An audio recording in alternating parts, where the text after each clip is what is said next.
Salutations, people! Welcome to Page 3 Killers, Murders That Went Unnoticed, a podcast where we dive into the murder cases that went unnoticed by our nation's newspapers.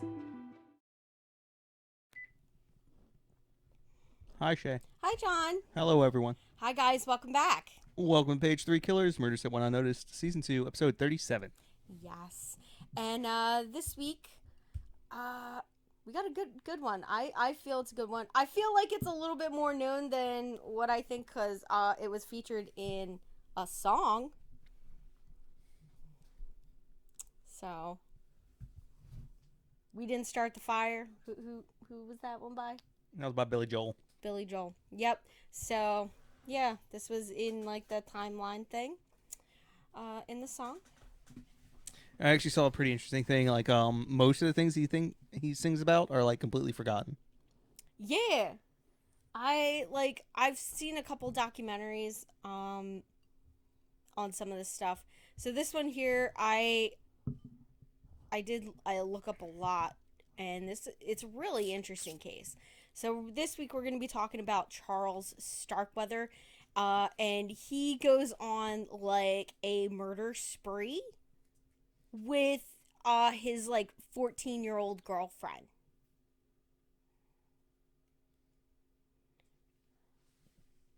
Which it's super crazy. And they're not even sure if, well, I believe they think that she 100% participated in the murders, but they're like, I'm not 100% sure. Like, she says that she was just a victim of like circumstance. She was there. Yeah.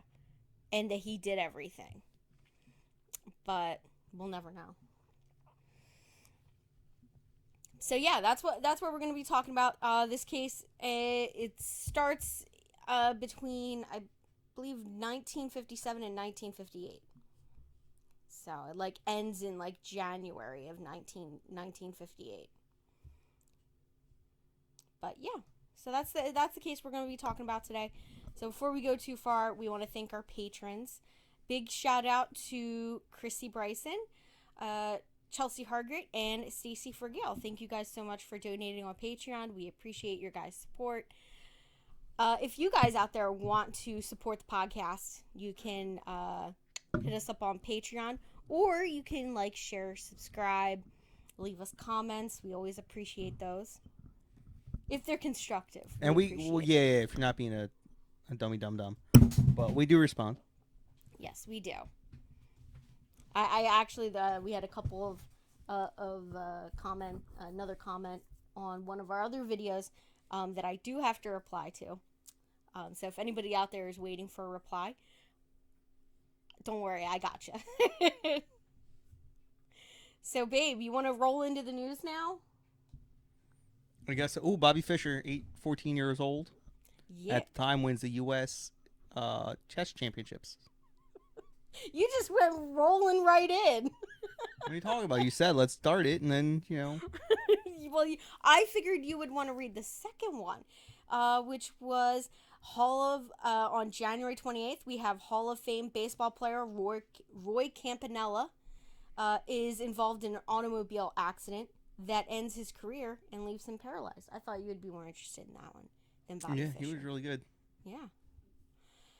All right. So our next one is January 31st. We have the first successful American satellite Explorer 1 is launched into orbit. Hey, babe, you want to read the next one? The Tybee Bomb, yeah. 7,600-pound Mark 15 hydrogen bomb, is lost in the waters off of Savannah, Georgia. Yeah. And this is going to be the first of a couple of weapon losses by the U.S. government that year. I only picked 2. I believe there are currently 6 unknown. I could be wrong about that. It could be a lot more. But 6 nuclear weapons that are completely unaccounted for. No one knows where they're at. Yeah. We were actually just talking about that submarine that we were talking about a couple episodes ago, where you said, hey, it probably could still be running the engine anyway. Yeah, I mean, theoretically.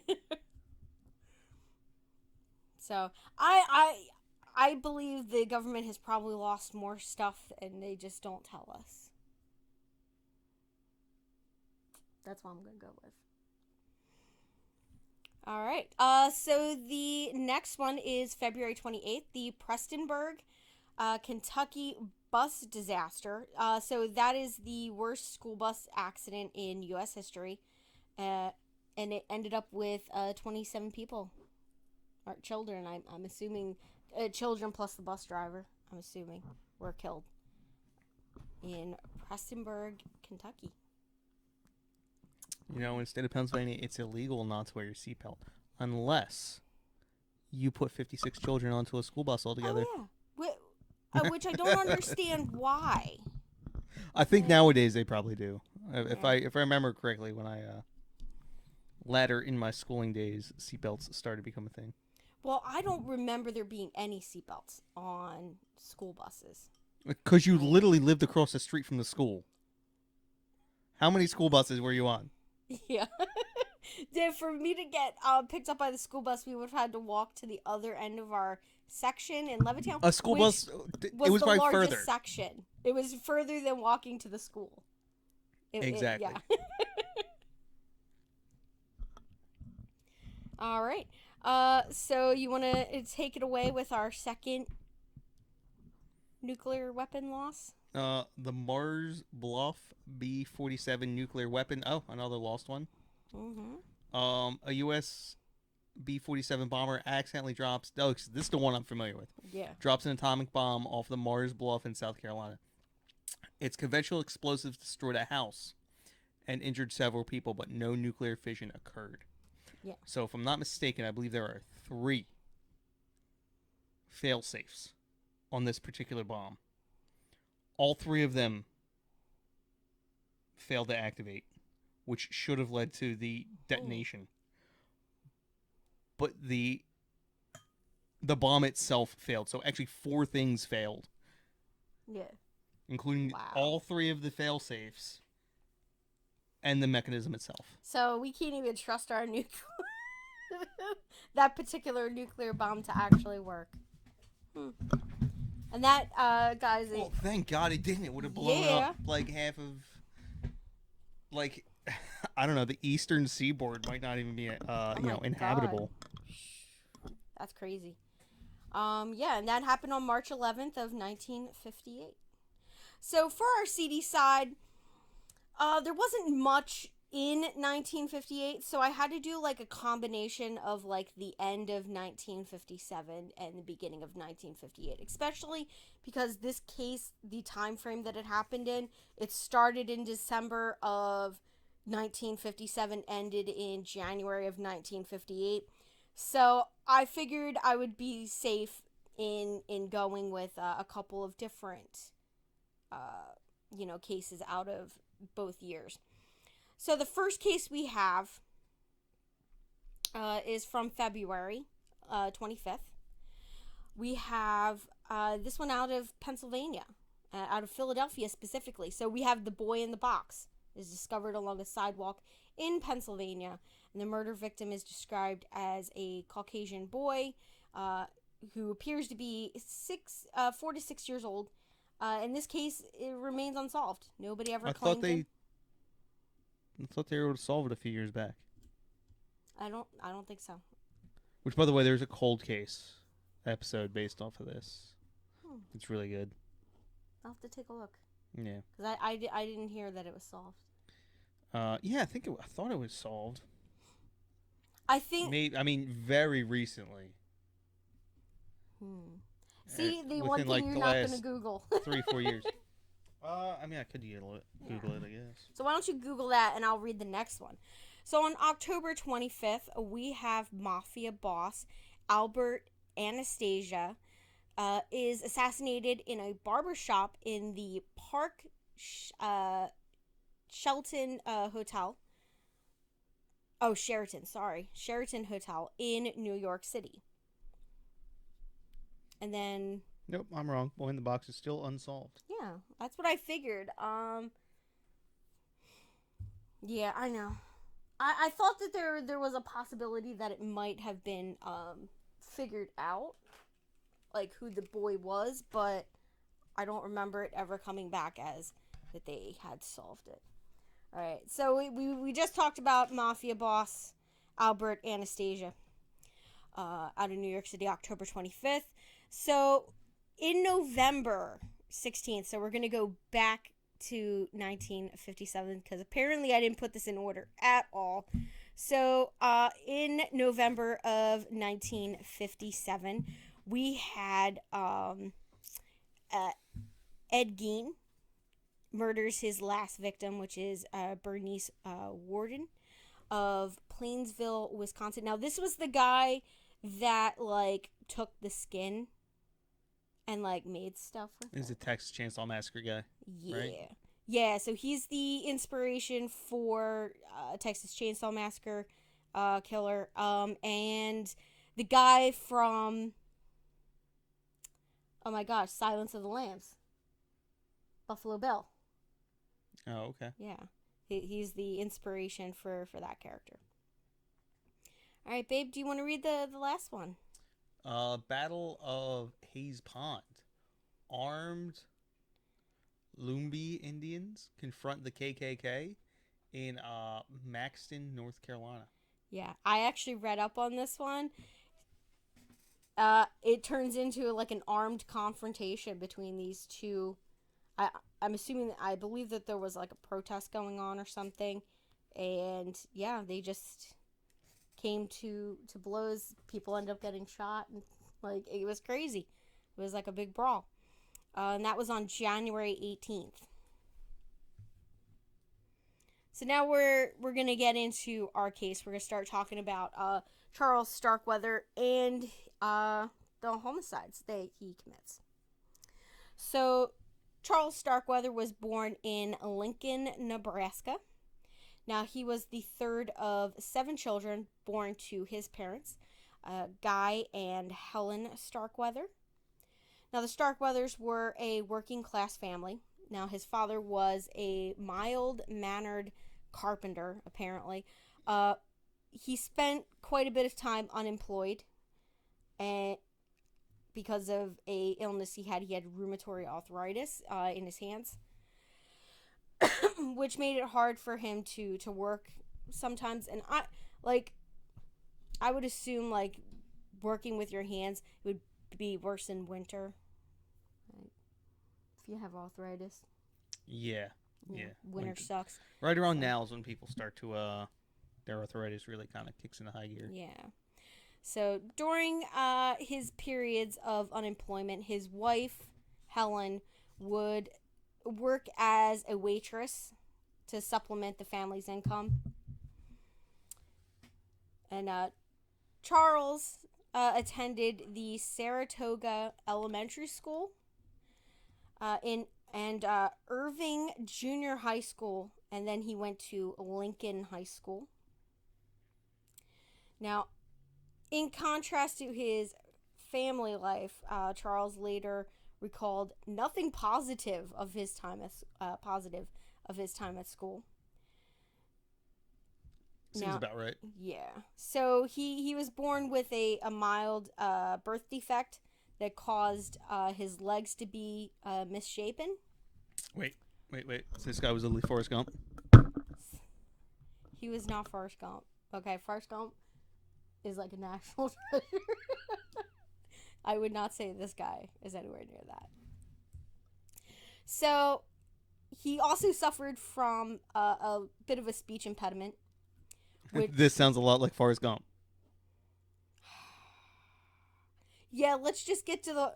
Was his girl? I swear to God, if his girlfriend was named like Jennifer or something. No. Which, and that led to constant teasing from his classmates. So they picked on him. Now, the problem is that when he grew older, he got stronger. And there was only one subject that he excelled in, which was gym class. So in gym, he found a physical outlet for his rage against everybody that bullied him. So he Yeah, I guess he got fit like the prison yard. And then he started bullying the bullies. Well, the people that picked on him. Uh, and eventually, sources said that he would feel rage against almost anyone that he disliked. Now, at this period, as a young teenager, he went from being the most well-behaved teenager in the community to one of the most troubled. I feel like this guy like exemplifies the became popular recently. The as you can see on the chart, the more you fuck around, the more you find out. Yeah. Yeah. So, he got tired of it and kind of, went the opposite direction.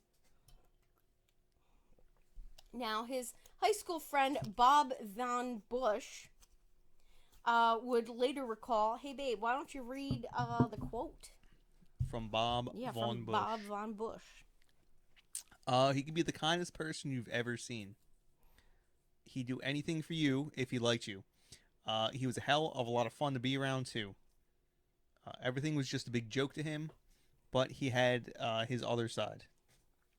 He could be mean as hell. Cruel. He could be mean as hell. Cruel. If he saw some poor guy on the street who was bigger than he was, better looking, or better dressed, he tried to take the poor bastard down to his size. Now, by the time Charles Starkweather dropped out of school, his parents and family were reportedly afraid of him due to his physical, violent outbursts. Yeah. So, now we're going to talk about his relationship with, I believe her name is Carly Ann Fugate. Now, in 1956, Charles Starkweather is 18 years old, and he is introduced to 13-year-old Carla Ann Fugate through her older sister, Barbara. Now, Barbara was dating Charlie's friend, Bob. So, Bob Von Bush. He was dating Barbara. So she was like, oh, it would be really nice to, like, hook up her sister with this dude. So. There's quite a bit of an age gap there, though. Yeah. Which is weird. But I guess because she's more impressionable, he would be able to, like, manipulate her a little bit more, I'm assuming. But why would her friend try and hook her? Well, her sister. Her sister. I don't know. Doesn't make sense to me. I don't know. Maybe it was, her boyfriend hanging out with Charlie and her sister happened to show up and they just clicked. I don't know. Who knows? So right after that is when he dropped out of Lincoln High School in his senior year. He didn't even finish his senior year. Like, you're almost there. Just yeah, so he started working at a Western Union newspaper warehouse. Now, he had sought employment there because the warehouse was located near Whittier?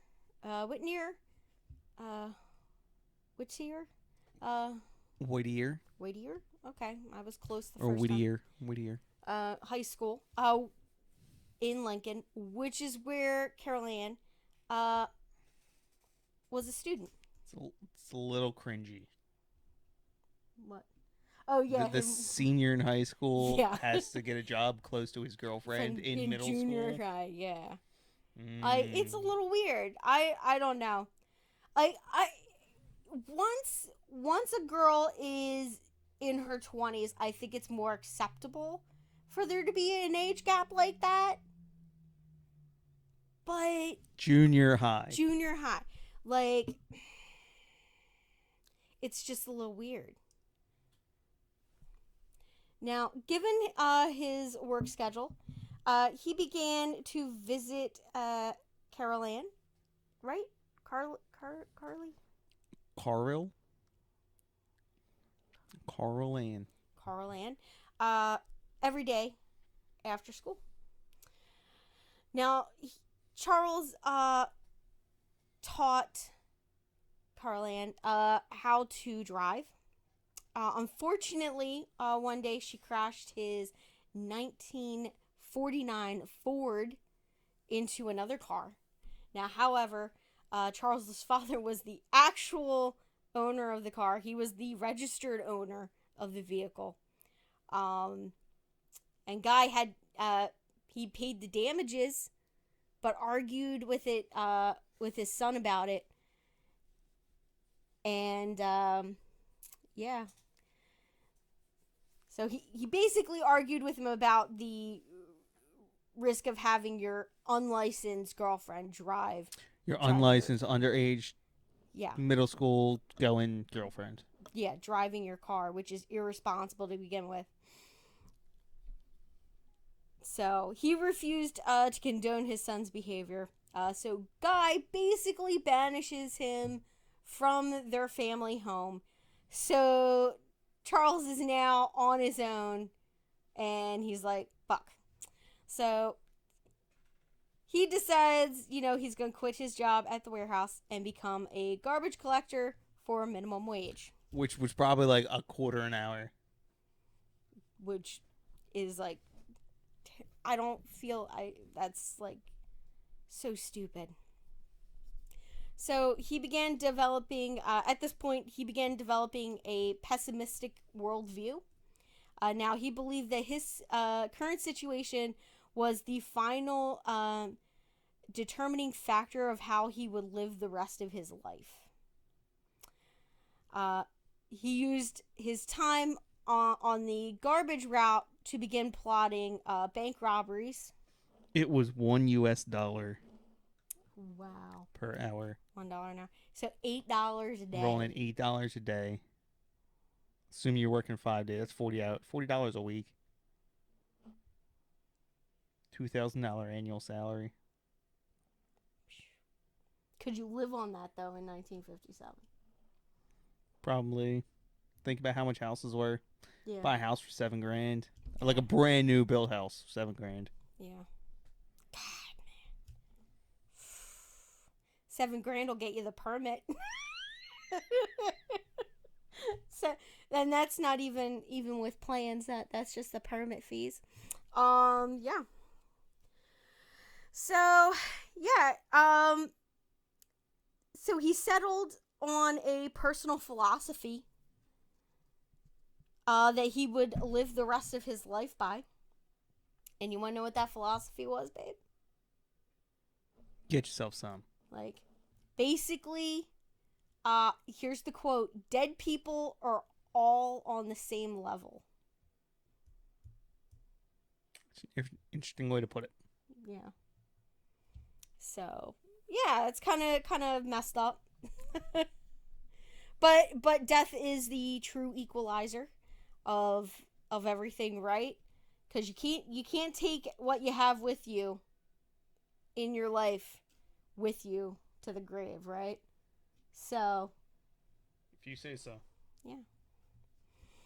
So the first murder that he ever commits is in late November. It's November 30th, 1957. So Charles became angry at a service station attendee in Lincoln named Robert Colvert. So Charles got angry at this dude because he wanted to sell him a stuffed animal. He wouldn't sell him a stuffed animal on like credit, like, oh, I'll pay you back when I come back. And the guy was like, no, I'm not doing that. I'll get in trouble kind of thing. So Charles returned several times that night to purchase small items until finally, I'm assuming that nobody was there when he went back the final time, and he went in with a shotgun and forced Robert Colvert to give him $100 from the till. He then drove Robert to a remote area where he planned to kill him. He says that there was a struggle over the gun in which Robert was injured. And that's when Charles decides to shoot him several times and leave him there. Yeah. So that's the first murder that he commits, which is in 1957. I feel like a lot of this could have been avoided. Yeah. I mean, he made several trips back to purchase like small limit stuff. Why didn't he just pay for the stuffed animal? I don't get it. He could have just bought the stuffed animal. Instead, he made several little trips back to like purchase things. Like you said, maybe there were people in the area at the time. Yeah. So he didn't want to do it. Yeah. So, yeah.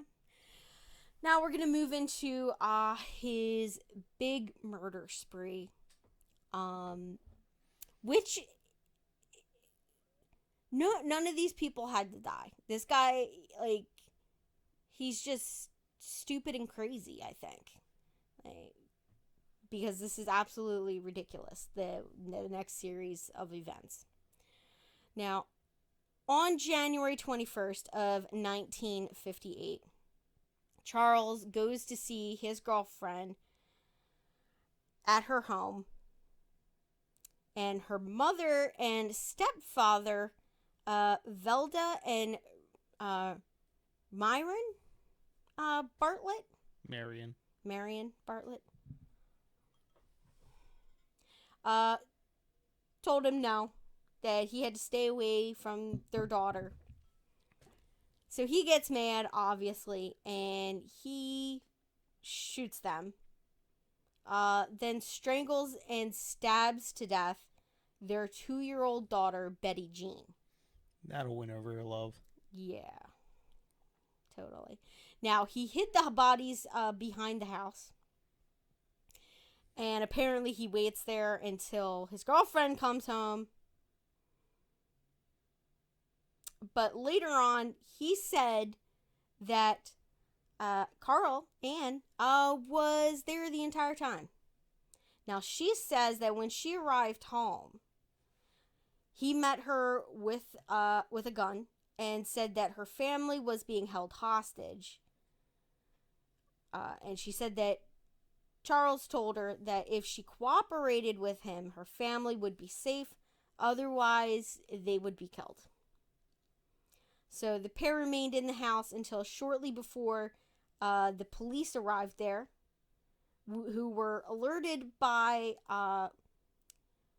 Carl Ann's grandmother, who was, for some reason, became suspicious that she hadn't heard from certain people, since the 21st. So she calls the cops, and the cops go over to do like a welfare check on January 27th. Unfortunately, they literally just missed Charles and Carl Ann leaving. All right. So Charles and Carl Ann drove a little while to a farmhouse of 70-year-old August Meyer. Yeah. One of the family friends who lived in Bennett, Nebraska. So Charles killed him with a shotgun blast to the head. He also kills his dog. Now, they flee the area driving their victim's car.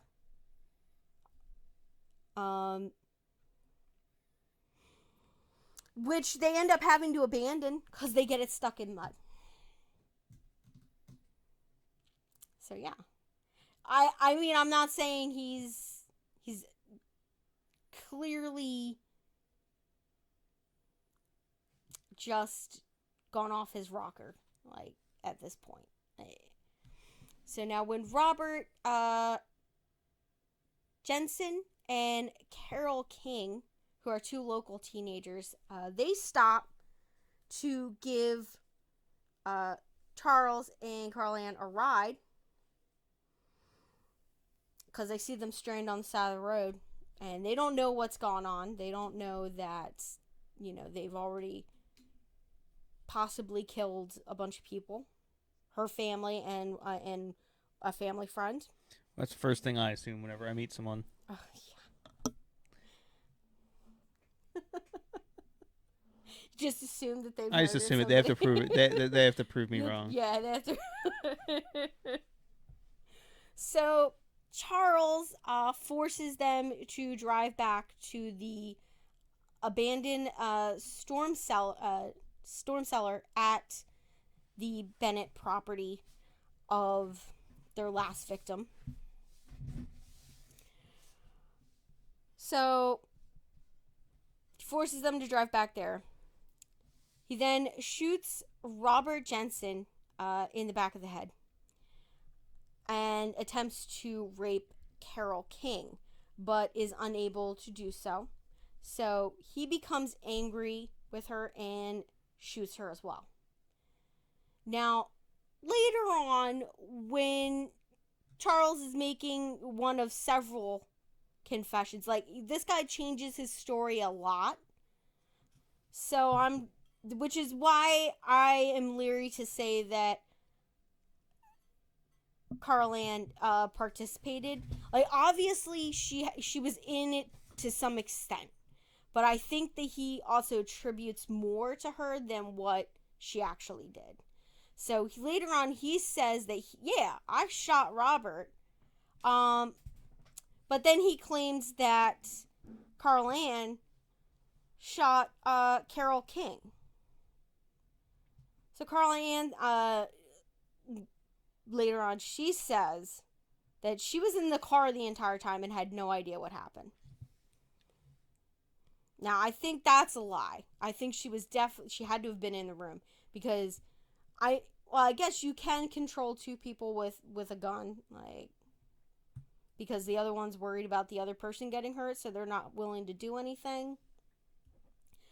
But I feel like Carol-Ann had to be involved somewhere in there. So after killing Carol and Robert, they then flee in their vehicle.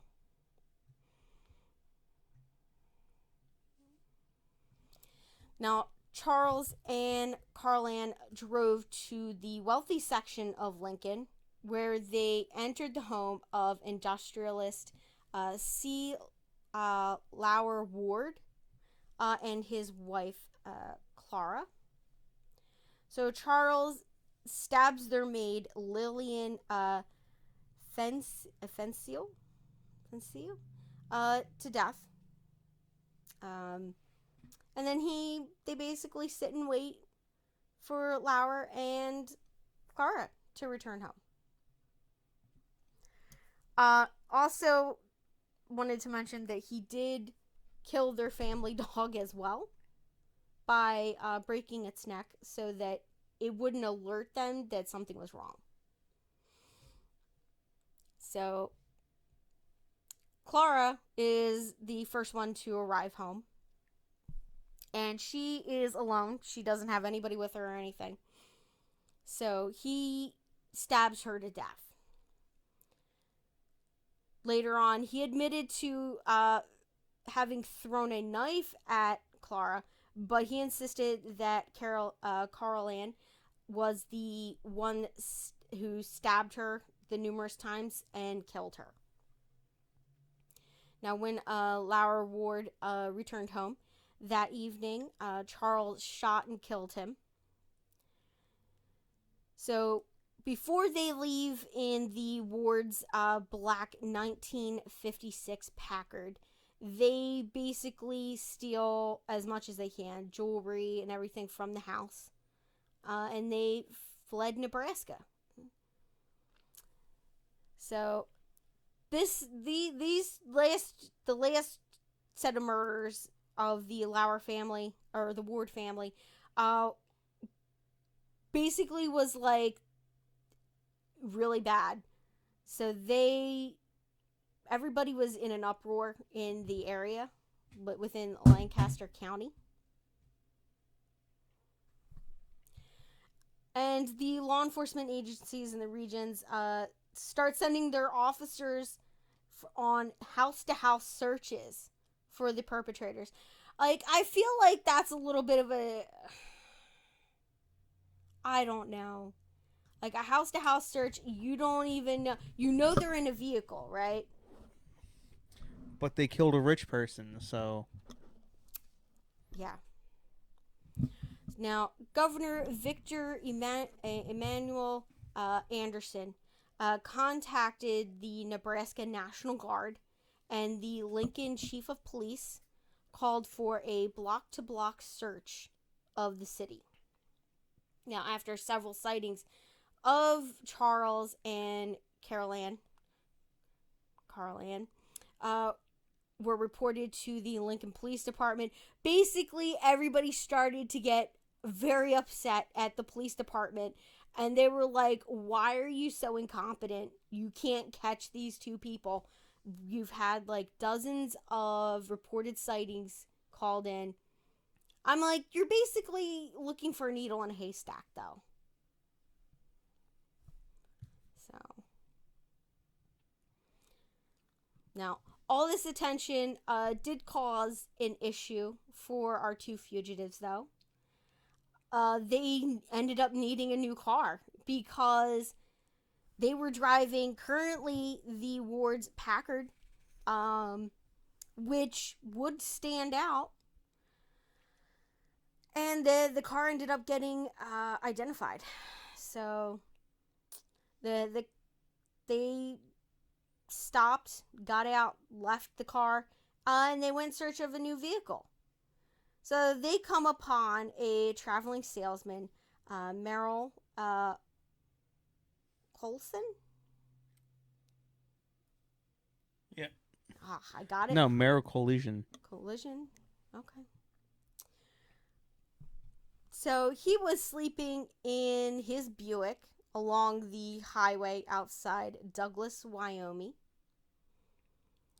Now, after Merrill was awakened by Charles, he was fatally shot.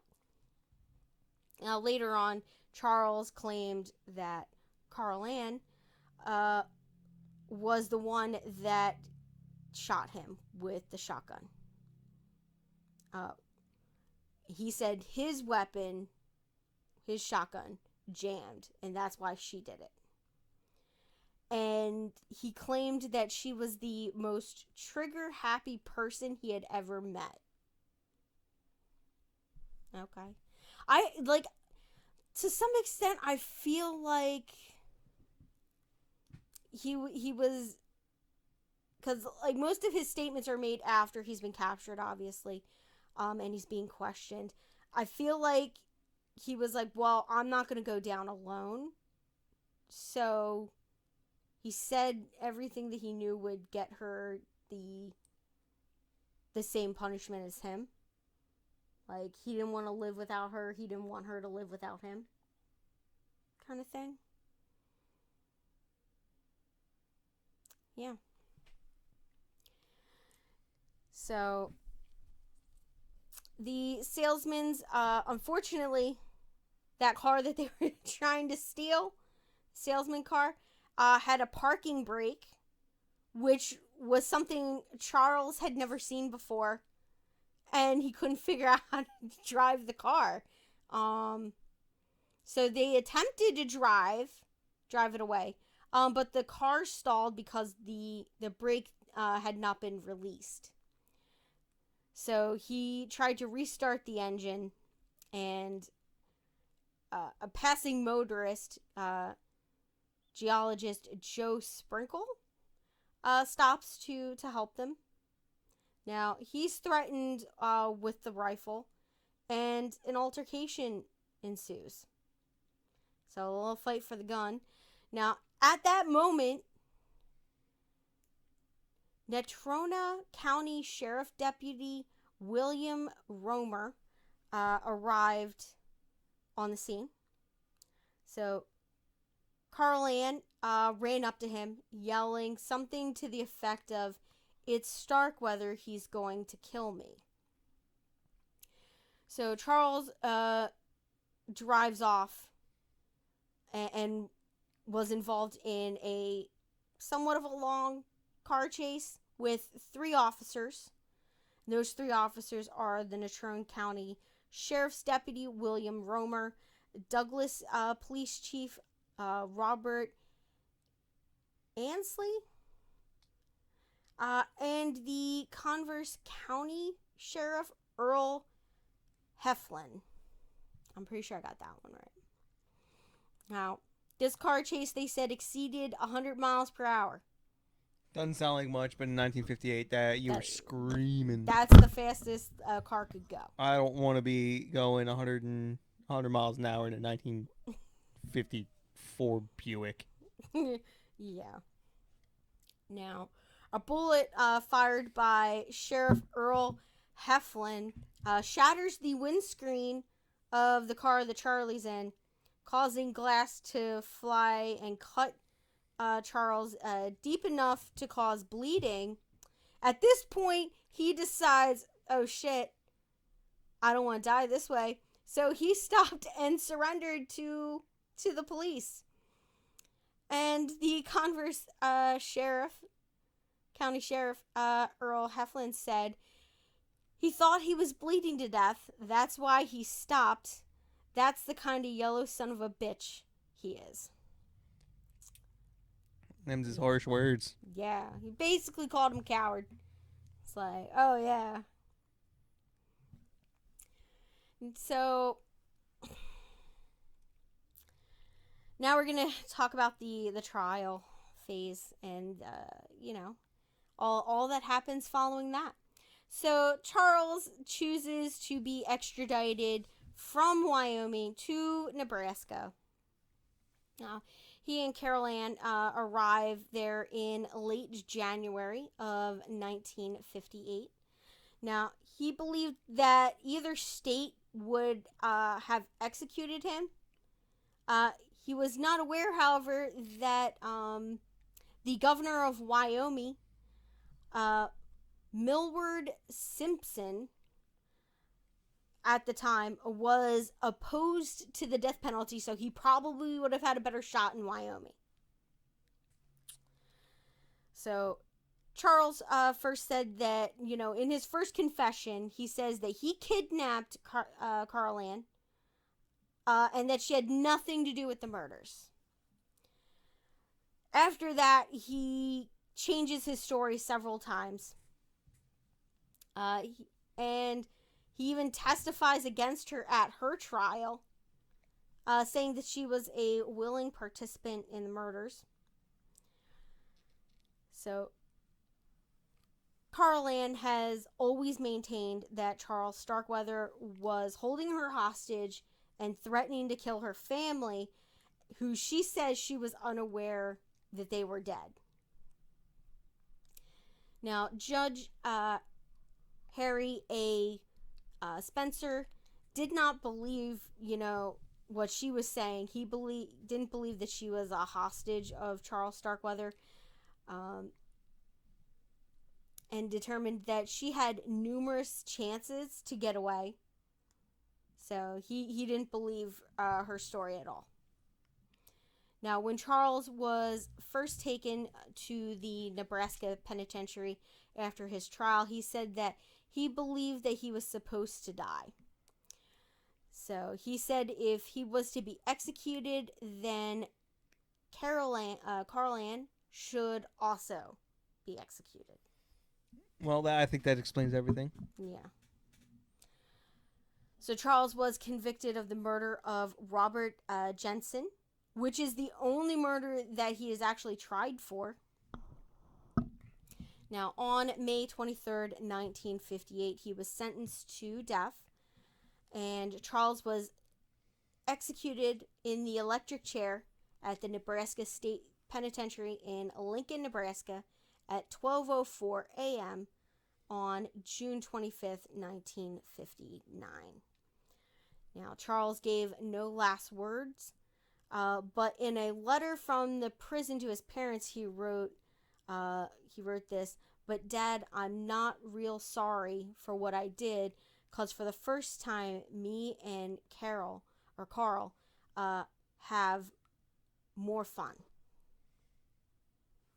Now, he was reportedly indifferent about his impending death and resigned to his fate.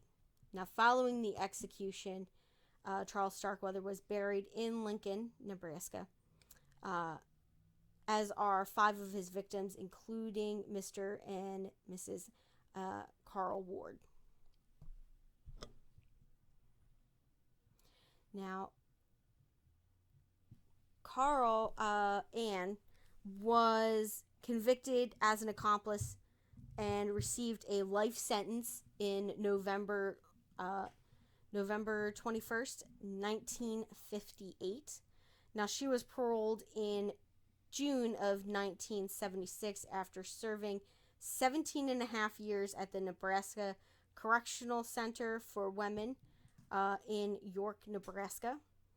Now, she is now settled in Lansing, Michigan. Now, there have been several representations of, Charles Starkweather in film and television. So the first one would be he was the inspiration for the film Natural Born Killers. I did not know that. Which is in 1994 film. It's an interesting film. Yeah, and then the Starkweather, or it's Starkweather, and that was in 2004. I actually want to see that one. It looked interesting. There was also a made-for-TV movie, Murder in the Heartland, which is a biographical depiction of Starkweather, played by Tim Roth, who I like Tim Roth as an actor. He's okay. The 4th episode of Dangerous Liaison aired. It was part of Deadly Women ID special, season 4, which I watched. It was okay. Not one of the best. You ID would series, watch that. ID series, Although this next one was much better. A Crime to Remember. They did one which was titled Teenage Wasteland in their season 4, which aired on December 6th, 2016. I watched this one. It was really good. But I particularly like how that series on ID channel tells the story, goes through the whole thing. It's a different way to do it, and I kind of like it. So there were a couple of books written. I only chose these 2 to talk about because the other ones were literally like biographies.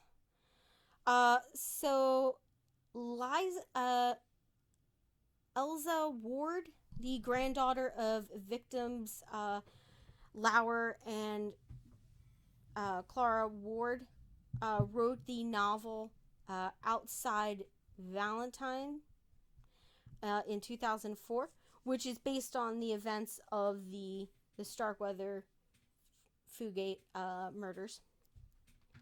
And then author Stephen King said that he was strongly influenced by reading about the Starkweather murders when he was younger, and he kept a scrapbook of the articles. Which, I don't know. But it seems like something he would do. Now, in music, as I was saying, he gets featured in a lot of music in the like 80s, 90s, and even one in 2019. So we have Bruce Springsteen in 1982, his song Nebraska, which is the first person narration based on the Starkweather murders. You have Jay Church's 1993 song Hate So Real, which retells the Starkweather murders. Who's Jay Church? I have no idea who Jay Church is. I assume that it's some country singer. I don't know. Now, obviously, my favorite, which is the Billy Joel song, We Didn't Start the Fire from 1989, refers to Starkweather homicide in the lyrics. And the final one was a picture of Charles Starkweather's arrest, was used as a backdrop on singer-songwriter Morrissey's 2019 live tour during the song Jack the Ripper. So, yeah. They're a punk rock band. They're a punk rock band. Oh. Yeah. All right, here, dumbass number 2. We talked about Asian. No. You were gonna play it? You're looking up the song? Yeah. Yeah. Now that they're punk rock. Yeah, now they're cool. I know firsthand how Oh, Yeah. golly. This song has a whole like, 579 views. I don't feel like they're very popular.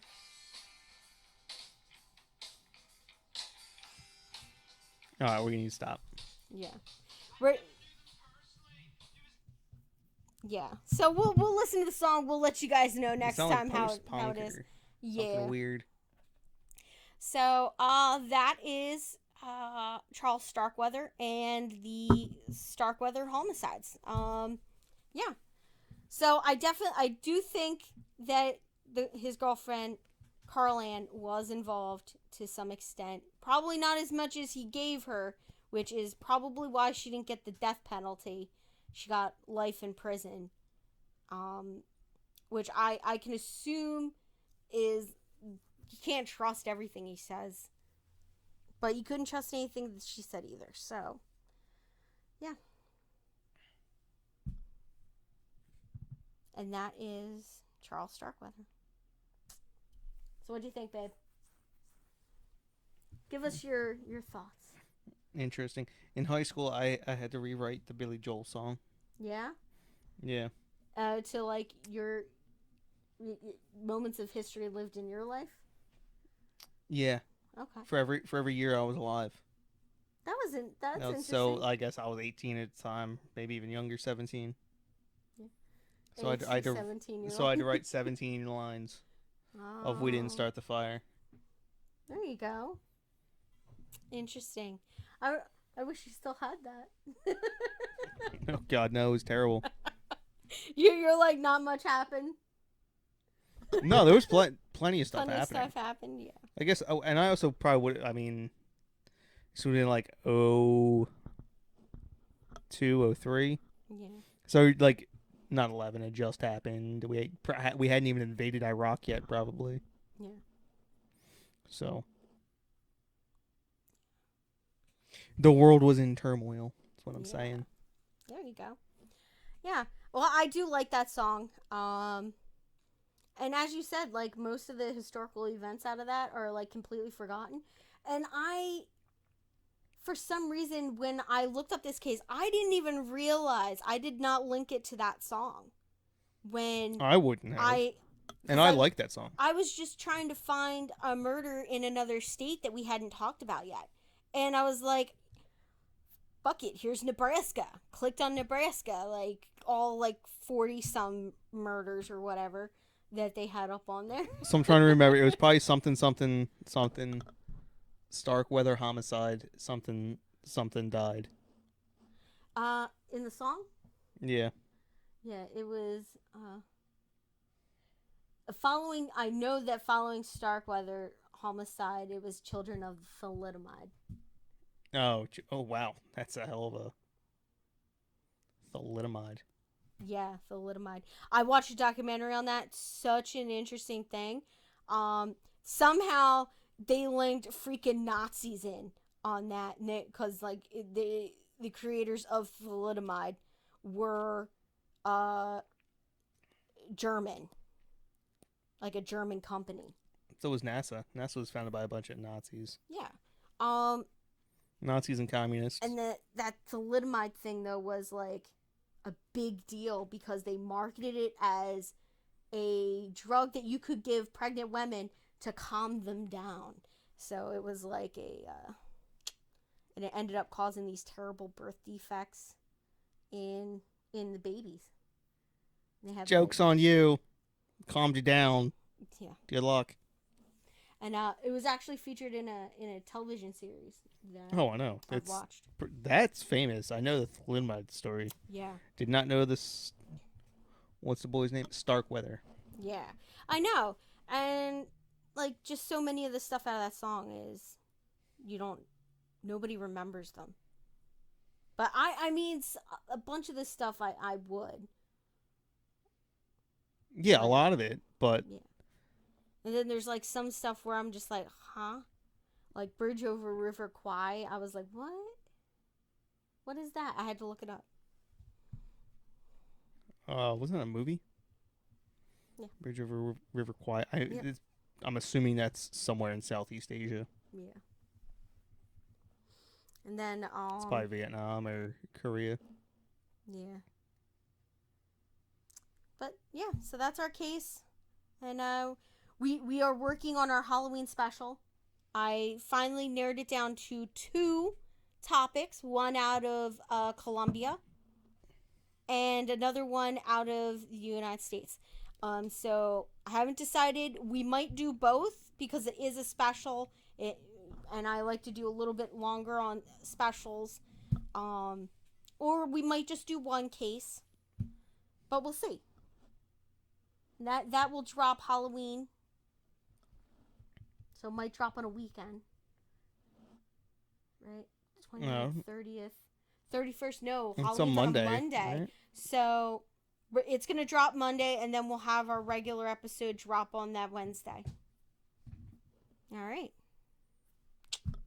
All right. Bye, Look at that, guys. almost exactly an hour. Yeah. Bye.